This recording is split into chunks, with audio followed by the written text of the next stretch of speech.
하나님은 우리들을 너무너무 사랑하십니다. 마치 애동아들을 사랑하시는 것처럼 사랑하시고 무엇이든지 다 주고 싶어 하시는 부모님의 마음처럼 사랑하십니다.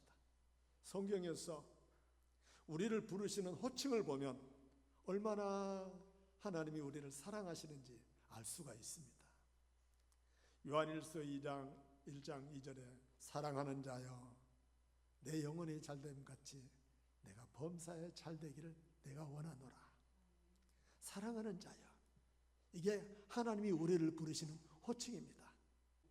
이처럼 우리를 사랑하셔서 좋은 것 다 주고 싶어 하시는 하나님, 우리를 사랑하시기에 세상 모든 사람들 앞에 우뚝 세우고 싶으시는 하나님, 심지어 아버지 재산을 창기와 함께 탕진한 못된 아들이라 할지라도 품에 안으시고 죽었다가 살아온 내 아들이라고, 잃었다가 다시 찾은 아들이라고 기뻐하면서 잔치를 벌이시는 그 아버지의 마음이 우리를 향한 하나님의 마음입니다. 여러분, 이 따뜻하고 포근하고 모든 걸 다 주고 싶어 하시는 하나님의 마음을, 그 마음을 느끼면서 신앙생활하는 사람은 행복할 것입니다. 두려움이 없습니다. 당당합니다. 못 떨어지게 세상을 살아갈 수가 있을 것입니다.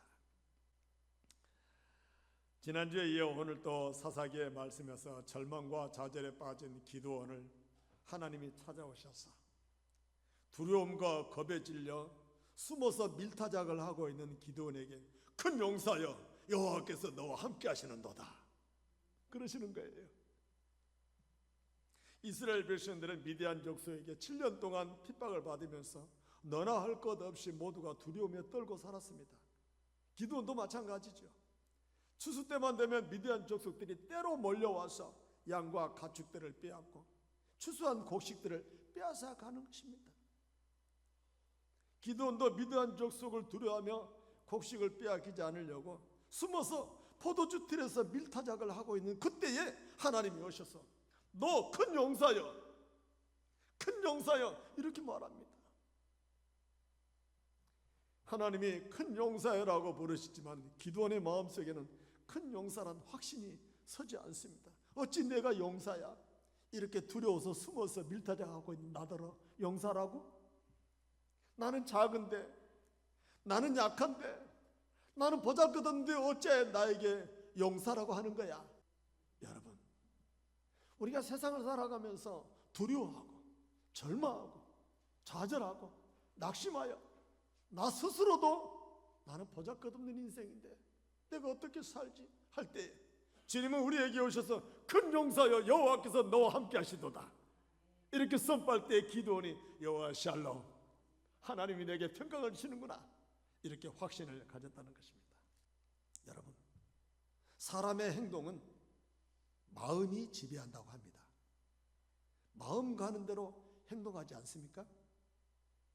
그러나 사람의 마음을 이끄는 것은 영혼입니다. 영혼이 이끄는 대로 그 사람의 마음이 움직이며 행동하게 되는 것이죠. 성경에 보면 알 수 있는데 가룟 유다에게 사탄이 그 영혼에 들어가니 예수님을 팔아야 되겠다고 마음을 먹고 행동에 옮기는 거예요. 아나니아와 삽비라가 사도행전 5장에 사탄이 들어가니 땅판 값 얼마를 감추고 거짓말을 하면서 행동에 옮기는 거예요. 이처럼 사람의 행동은 마음의 지배를 받고 마음은 영혼의 지배를 받는 거예요. 그래서 요한 3서 1장 2절에서 내 영혼이 잘됨 같이 범사가 내가 잘되리라 하십니다. 하나님의 관심은 우리의 영혼입니다. 영혼이 바로 서 있고 영혼이 잘 돼야 되는데 기드온의 영혼 속에 우상으로 가득 차 있었어요. 바알과 아세라가 아니면 살 수 없다는 생각 속에 어려서부터 그렇게 살았어요. 기드온이처럼 바알과 우상에게 영혼의 지배를 당하고 있었던 것이죠. 태어나서부터 우상신에게 눌렸기 때문에 그는 그냥 아예 나는 연약하고 별 볼 일 없고 작은 자라고 인식하며 살았던 것입니다. 그런 생각에 사로잡힌 기드온에게 하나님이 명령하십니다. 내 집에서 지금까지 너와 함께 있었던 그 우상을 꺼내어 찍어버려라. 바알의 제단을 헐고 아세라 상을 찍어버려라. 하나님이 말씀하시는 거예요. 그리고 내 집에 7년 된 둘째 수소를 잡아다가 내가 찍은 아세라 나무로 나에게 번제를 드려라. 기드온이 하나님의 말씀에 순종했지만 백주 대낮에는 못하고 종들 10명을 데리고 밤중에 가서 하나님의 명령대로 바알 신상을 깨뜨려 부셔버리고 아세라 상 신상을 부셔버렸습니다. 그러면 여러분, 바알과 아세라 신이 진짜 신이라면 이 정도 했으면 그날 밤에 기드온이 번개를 맞아 죽든지 급사를 하든지 해야지 않겠습니까? 진짜 신이라면. 그런데 아무 일도 일어나지 않았습니다. 하나님이 이제껏 기드온이 두려워하고 이제껏 눌려 살겠던 그 우상이 얼마나 허망하고 얼마나 보잘것없는가를 눈으로 똑똑히 보게 체험하게 하신 것이지요. 처참하게 부셔서 태워버림으로써 아무런 힘도 능력도 없는 우상에게 그동안 쩔쩔매어 살았다는 것을 보여주려고 하나님이 우상을 부셔라고 하는 거예요. 하나님께서 기드온에게 이 우상을 깨뜨려 부심으로 말미암아 들려주고 싶은 메시지가 있는 거예요. 너는 작은 자가 아니야. 큰 용사야. 하나님이 너와 함께하기 때문에 너는 부족함이 없는 사람이야. 하나님이 너와 함께하기 때문에 너는 마땅히 미디안 사람들을 한 사람 치듯이 쳐버릴 거야. 내가 너를 도울 것이니 너는 두려워하지 말라. 이런 메시지를 하나님께서 기드온에게 주고 계신 거예요. 이 기드온에게 주는 메시지가 오늘 여러분에게 드리는 메시지가 될 수 있기를 축복합니다. 그렇다면 아멘 해야 되지 않겠어요? 여러분은 작은 자가 아닙니다. 아멘. 큰 용사입니다. 여러분 하나님이 함께 하시기 때문에 두려워할 것이 없습니다. 아멘. 하나님이 도와주실 것이기 때문에 무서워할 필요 없습니다. 아멘. 그렇습니다. 여러분, 우리가 우리의 상황과 형편에 늘 눌려 두려워 살 때가 있죠. 우리 눈앞에 보이는 것이 전부인 것처럼 절망할 때가 있습니다. 하나님을 믿는다 하면서도 하나님이 안 계신 것처럼, 하나님이 없는 것처럼, 하나님이 나와 상관이 없는 것처럼 살아가는 사람이 얼마나 많습니까? 오늘날 그리스도인들이 너무나 연약해요. 너무나 부족해요. 너무나 세상적이에요. 살아계신 하나님이 우리에게 큰 용사라고 말씀하시고 그 용사란 사실이 믿어진다면 우리가 그렇게 연약하게 살 수가 없죠. 뭐 때문에 우리가 그렇게 비굴하게 연약하게 주눅이 들려 세상을 살아갈 수가 있겠습니까? 기드온이 부셔버리고 짓밟아 버려야 할 우상이 무엇을 의미하는가? 우리 성경 출애굽기 20장 3절 봐볼까요? 시작. 너는 나 외에는 다른 신들을 내게 두지 말라. 아멘. 하나님은 우상에 대하여 너의 다른 신들을 두지 말라는 것입니다. 하나님만 섬겨야 하는데 하나님보다 더 사랑하는 것이 우상이죠. 하나님보다 소중하게 여기는 것이 우상이에요.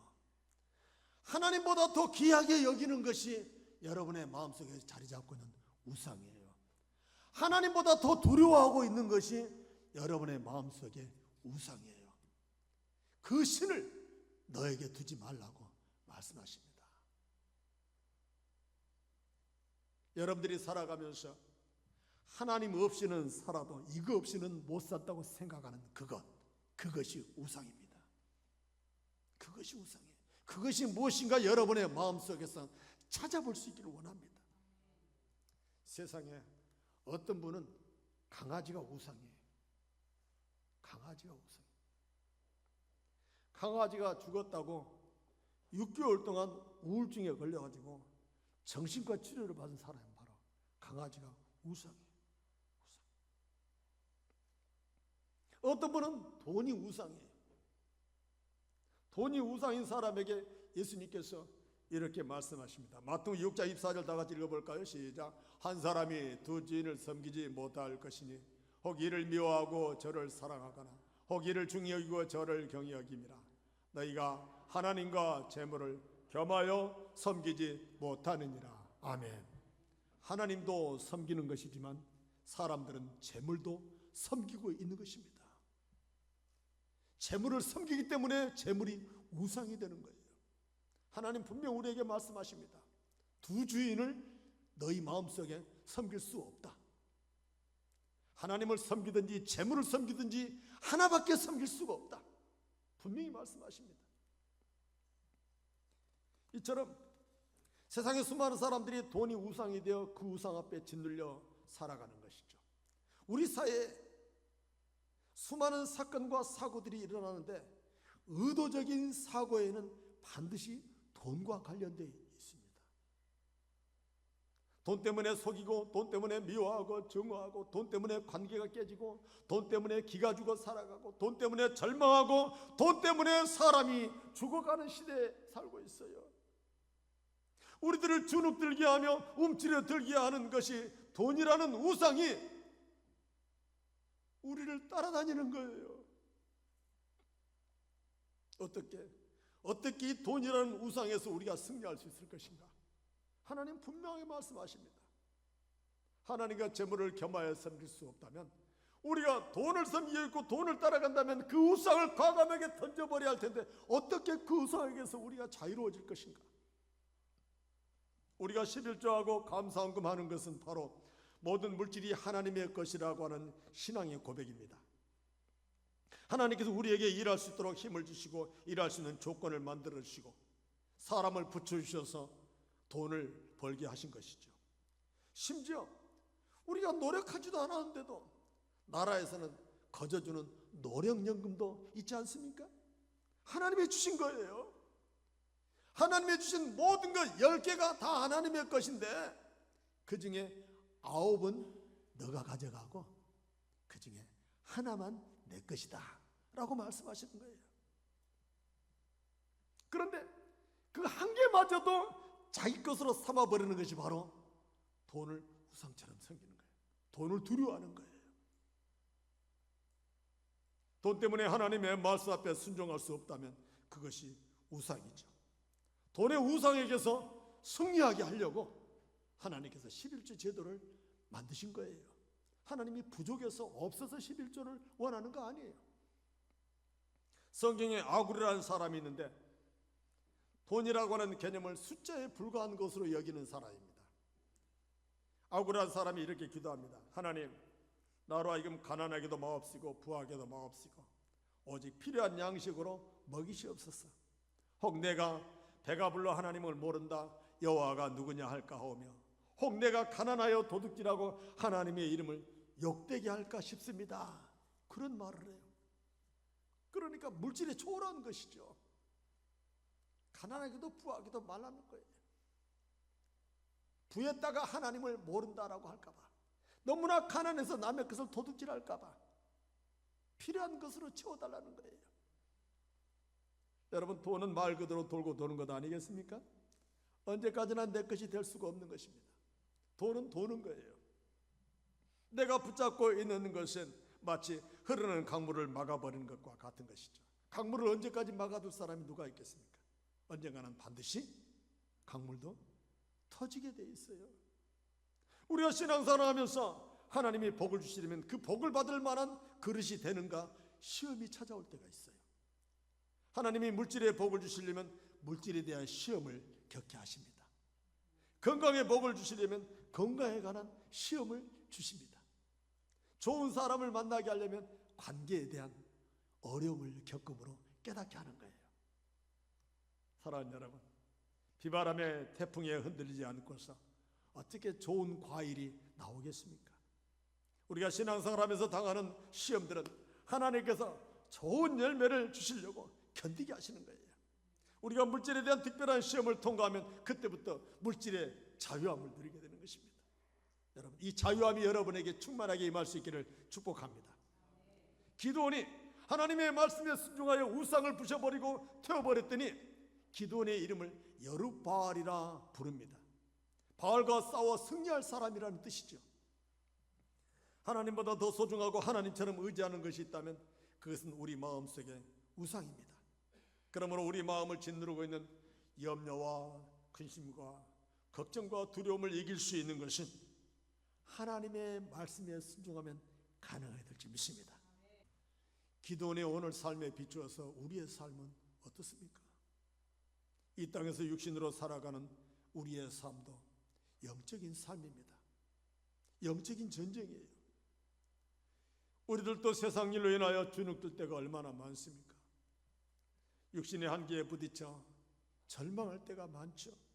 눈앞이 캄캄해져서 두려워하는 우리들을 담대하게 하려고 성령으로 충만하게 하시고 담대하게 하려고 우리의 마음을 붙들고 있는 우상의 모든 찌꺼기들을 제거하시는 거예요. 그래서 사도 베드로는 에베소 6장 12절에 이렇게 말씀합니다. 다 같이 읽겠습니다. 우리의 씨름은 혈과 육을 상대하는 것이 아니요 통치자들과 권세들과 이 세상 주관자들과 하늘에 있는 악의 영들을 상대함이라. 아멘. 그렇습니다. 우리도 씨름하듯이 이 세상을 살아갈 때 싸워야 한다는 것입니다. 무엇과 싸움이에요? 기도는 하나님부터 큰 용사라고 하는 호칭을 받고 나아가 미디안과의 전쟁을 앞두고 먼저 영적인 전쟁에 승리했던 것입니다. 말씀에 순종하여 우상을 깨뜨리고 부시고 태워버렸더니 하나님께서 성령으로 충만하게 임하여 미디안 군대와의 전쟁을 치르게 했던 것이지요. 우리의 삶도 악의 영들을 싸워 승리하는 삶입니다. 여러분, 우리가 세상을 살아가면서 자신감이 넘치는 삶을 살고 있지 않다면 내가 왜 그래야 되는지 우리 스스로에게 질문해 보십시오. 무엇 때문에 내 마음이 움츠러드는지, 무엇 때문에 내가 이렇게 소심하게 살아야 하는지 내 자신 스스로에게 질문하면서 그것이 무엇 때문인지를 깨달았다면 그걸 향하여 도전할 수 있기를 원합니다. 그걸 깨뜨리고 내 마음에서 부숴낼 때에 마침내 성령이 충만하게 임하여 2차 전쟁을 감당하게 될 줄 믿습니다. 우리가 세상을 살아가는데 두려워하는 그것이 나로 하여금 초라하게 하고 나로 하여금 연약하게 하고 나로 하여금 작은 자로 보잘것없는 자로 살아가게 하지만 하나님은 그러한 우리들을 부르셔서 강하고 담대한 자로 살게 하려고 우상과의 싸움에서 승리하게 할 줄 믿습니다. 그러므로 사랑하는 성도 여러분, 우리가 어떻게 신앙생활을 할지 오늘 말씀한 것 보겠습니다. 32절 다 같이 시작. 그날에 기드온을 여룻바알이라 불렀으니 이는 그가 바알의 제단을 파괴하였으므로 바알이 그와 더불어 다툴 것이라 함이었더라. 아멘. 그렇습니다. 기드온이 바알과 아세라상을 찍어버림으로써 기드온의 이름을 여룻바알이라고 불려졌습니다. 바알이 그와 더불어 다툴 것이라, 그런 뜻입니다. 이는 기드온이 앞으로 싸워야 할 미디안과의 전쟁은 사람과의 전쟁이 아니라 우상과의 전쟁이라는 뜻입니다. 영들과 영들 간의 전쟁이라는 뜻이에요. 1차 우상과의 전쟁에 승리한 기드온에게 2차 전쟁을 준비하게 하시는데, 기드온에게 2차 전쟁은 미디안 군대 13만 5천 명을 상대해야 할 전쟁입니다. 여러분 상상해 보십시오. 기드온이 가지고 있는 숫자 300명의 용사로 13만 명을 감당할 수가 있겠습니까? 감당할 수가 없습니다.